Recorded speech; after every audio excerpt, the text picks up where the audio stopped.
Hello and welcome to the Arsenal BiteSize Podcast. I'm your host Clayton at ClaytonsAFC on Twitter. Here to here to preview the Chelsea game tomorrow, 8 o'clock under the lights. We're back at the Emirates and we're back to top of the table. Confession: for the first time this season, I didn't get to watch an Arsenal game, so I'm not going to review the Wolves game. I watched Match of the Day, but it's fucking weird. It was a weird thing being. So context, I won't bore you with details, but I had a groomsman day. One of my friends is getting married. He is not into football, and we happened to be in a restaurant with no signal at the time when we were playing. And like, to the point where I was like, my relationship with football is so unhealthy. Like, I was unable to concentrate on just being present at a meal with my friends. I was like, all I could think about was the Arsenal game, and was obviously fucking buzzing to come out. And first thing, check the score, saw we won 2-0. I was aware we went 1-0 up. But yeah, to be honest, it was a game that once I saw Wolves' injuries and absentees, I was never really worried about it, to be honest, going into it. So, yeah, 3 points, back to the top of the table. Liverpool, unfortunately, beat Fulham as well. I thought they may drop points in that one. So it's Arsenal and Liverpool tied on 74 points. Obviously, we've got the better goal difference.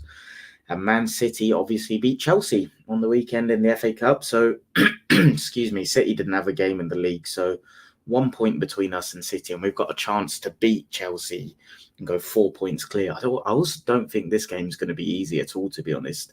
I think Chelsea are a decent side. You know, I'll get onto it in a minute as to why, but I'm a big nerd for stats, as the people that listen regularly will know. And I think when you look at Chelsea statistically, they're quite unlucky where they are, I think. But yeah, anyway, on Wolves, like I said, I saw Match of the Day and brilliant.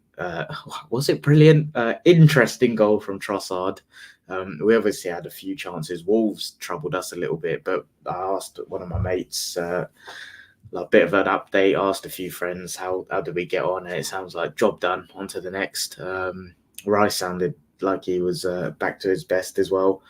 So yeah, it'd be interesting to see what we do tomorrow lineup wise, but big 3 points away from home after obviously losing against Villa and Bayern in 1 week. So I think it was important that we stopped that kind of negative momentum that we've seen in previous seasons where we lose 1 or 2 and then we end up going and losing or dropping points in another couple of games. So it was good to stop that. 2-0 clean sheet. I think that's important as well, getting a clean sheet again. Kivior was a little bit shaky, but yeah, big 3 points onto Chelsea. So let's get into it.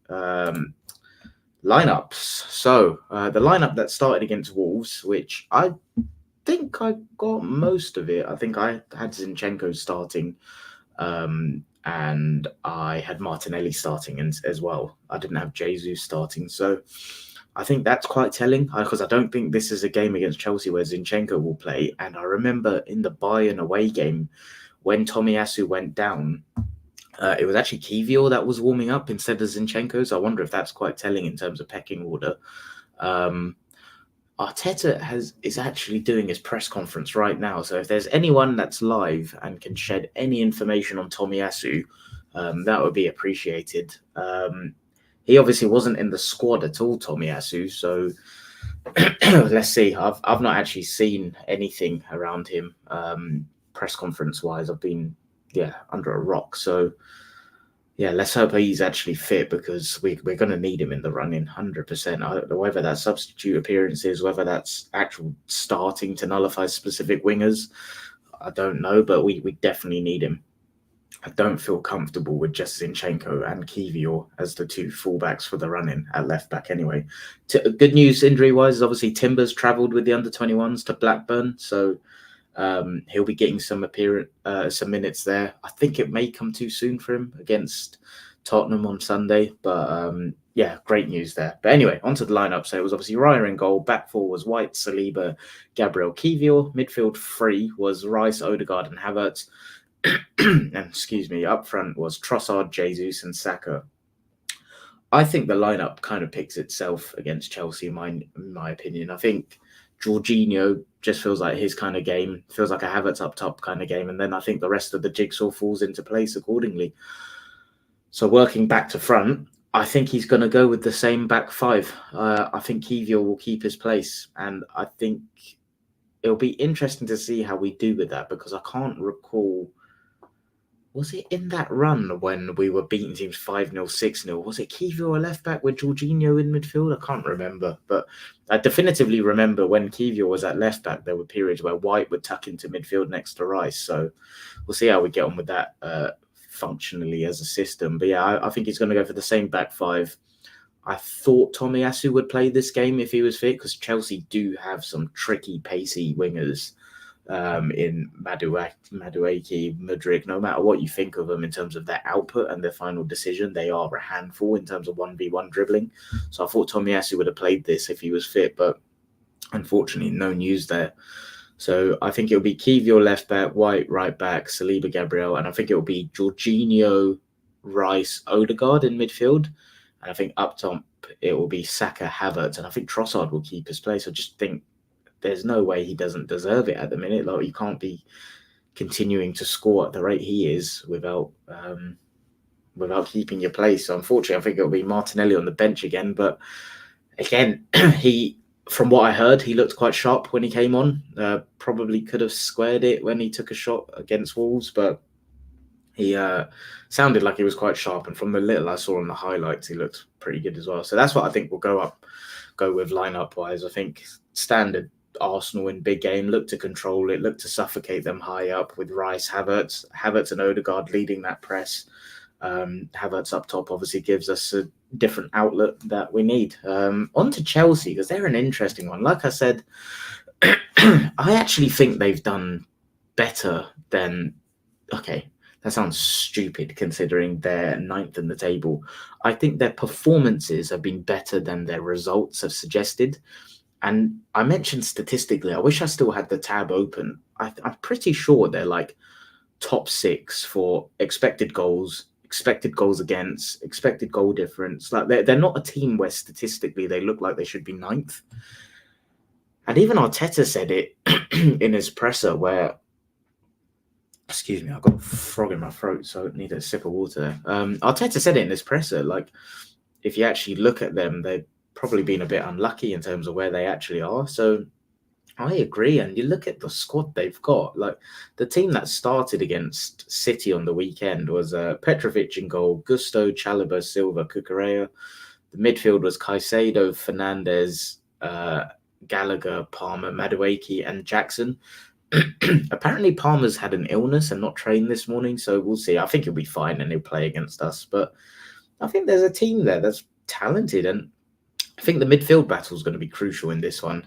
Gallagher, Fernandes, Enzo Fernandez, and Caicedo. Like, depends what version of each of them turn up. Like, on their day, they have a nice combination of the pressing from Gallagher, the technical ability of Enzo and Caicedo, and the ability to win duels and control the tempo of games. You don't see it often enough, but I think if they turn up and they play their A game, I think that'll be a tough midfield battle. And that's even more so why I think Jorginho is going to play in this game. Like, us to get the stranglehold on midfield, because I think this is a game where the midfield will dictate what happens. If we can control that midfield battle with Rice, Jorginho, Odegaard dipping in and out, White or Kivior potentially jumping in certain situations, then I think we'll be okay and we'll have a platform to then go on and create chances. But I think it's going to be tight, you know. I really think it's going to be tight. I think there'll be periods in the game where Chelsea have us looking a little bit vulnerable and we're not quite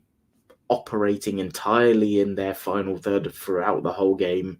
I think there'll be periods where they potentially run through us in midfield and we look a little bit vulnerable. So I think it's going to be quite a cagey game. And tactically, I don't know what it is in these big games. I feel like Chelsea just find that extra 5-10% within them to really turn up. So, yeah, we'll see how we get on. Score prediction-wise, though, with all of that in mind, I really think it's going to be tight. I think we'll do it.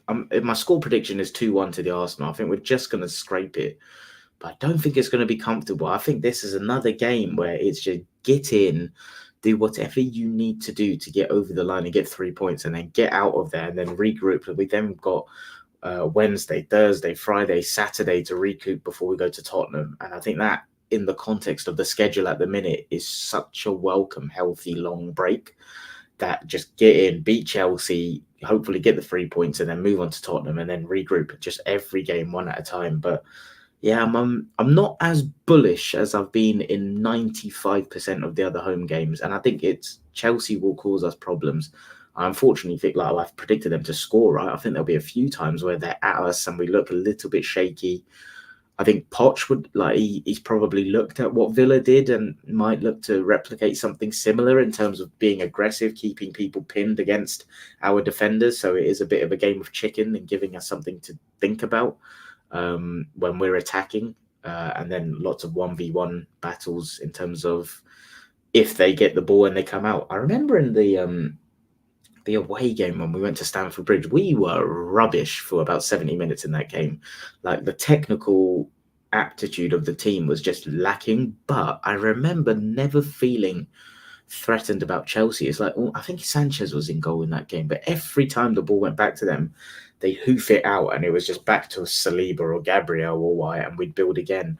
I wouldn't be surprised if they do something different in terms of replicating what Villa did, where they get the ball, but they have, like, Jackson pinned up. They have one of the wingers pinged up, and they give Arsenal a decision then in terms of whether we aggressively go and leave ourselves vulnerable in transition or not. So the one to keep an eye out. But I've got, if you're going tomorrow, please get behind the team. I've got a feeling the atmosphere is going to be pony tomorrow. Like, I've seen a few tickets popping up on the exchange. So if you're in need of a ticket, check the ticket exchange. I think you'll be in luck and get some tickets. But if you're going, please, loud and proud, they need us. There's literally 5 games to go now. It's not long. And, like, obviously, of those 5 games, only 2 or 3 are at home. So, yeah, it's literally Chelsea tomorrow, then it's Bournemouth, and then it's Everton, I think, are the only home games left. So get behind them. They're going to need us.